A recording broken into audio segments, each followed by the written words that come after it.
Senator Cory Booker took to social media yesterday, said we are suffering from a pandemic of indifference. Senator Booker joining us this morning from Capitol Hill to talk about what steps our senators, Congress are taking in the wake of this latest tragedy. Senator Booker, thank you for being here on such a tough morning for this country. And Senator, you have been very passionate on this issue over the years, right? It's been a decade since the Sandy Hook shootings, which claimed the lives of 20 elementary school children, 6 educators. We said it was going to change then, and here we are today with an unthinkable tragedy once again. What can be done? Well, we know what can be done. We know very factually that there are evidence-based steps we could take that will reduce the levels of gun violence in America. But we don't take those steps. Even when a majority of Americans support something as obvious as having a comprehensive background check system, 85% of Americans, even the majority of gun owners, support that. And so the question is how long will we endure this kind of agony, this kind of aberration where the number one cause of death for children in America is gun violence? How long will we take it, normalize it, until we demand change and hold politicians accountable for making the change that we know we need to make in this country? Because I'll tell you, we're going to push a vote onto the floor that's going to be moderate, comprehensive background checks and other measures. And I don't mean to be like I'm surrendering to cynicism, but I know the score. Right now, there is no sign that 10 Republicans in the Senate will support any such legislation. There was so much frustration that we can hear in all our local leaders and federal leaders' voices last night and this morning. You know, what doesn't really make sense to a lot of people. In Texas, you have to be 21 to drink, but you can buy a gun at 18 years old. This alleged shooter bought his guns legally in the shooting at Tops Market. The absurdities. Go ahead. The absurdities are greater than that. Yeah. It's harder to get a license to have a pet than it is to get a license to have a gun. We have a nation where you can more easily get a driver's license more difficult, to get a driver's license than it is a weapon of war. I mean, this is utter insanity.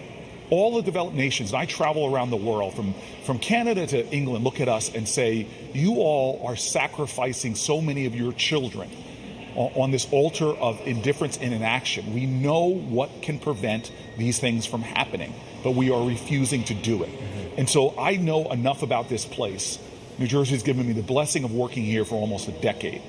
And I will tell you right now, until we the people begin to hold people accountable, whether it is in the Senate races coming up in the fall, from Ohio to Pennsylvania, and start saying, I will not vote for someone that is allowing the continuous slaughter of our children, that is allowing there to be laws on the books that make it so easy for people to get guns, to kill people.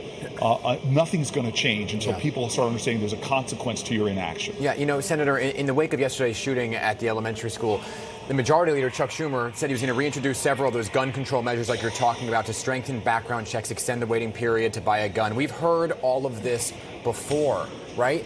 This is 10 days after a mass shooting. Voting in November is one thing. What can be done right now to help ease the concern of parents that they are sending their kids to school in safe areas? Look, I've traveled around this country. I can't tell you how many town halls I had when I was running for president, where parents and teachers stood up and immediately started crying that we have had this surrender in our country where we've told schools and our children, we can't protect you, so we're going to teach you how to hide, because we have more active shooter drills in this country than we do fire drills. So you ask me, what can change? What can we do right now? Yeah. Well, we could take a lesson from the slaughter of children in a generation before. When 4 little girls were killed in a bombing in Birmingham, we took to the streets. We protested.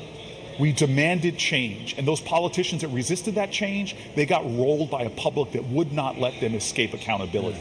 And so the question is not what's going to happen in the Senate. I will tell you how these votes will fall in the coming days. The question has got to be all of us looking in the mirror and saying, am I willing to change and begin to take part in this democracy in a way that I haven't before? Because if we all just sit on the sideline and wait for somebody else to do it, obviously it's not getting done. Because here we are on another morning with a national heartbreak, because this happens over and over again. We've got to look in the mirror, all of us, and saying, what am I willing to do for the cause of my country?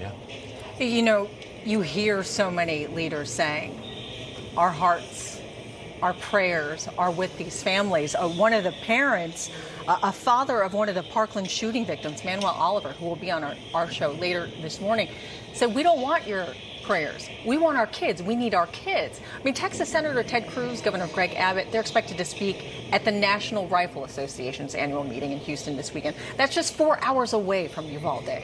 Senator Cruz, a lot of his Republican colleagues, they say gun reform, that's not the answer. So what do you say to that?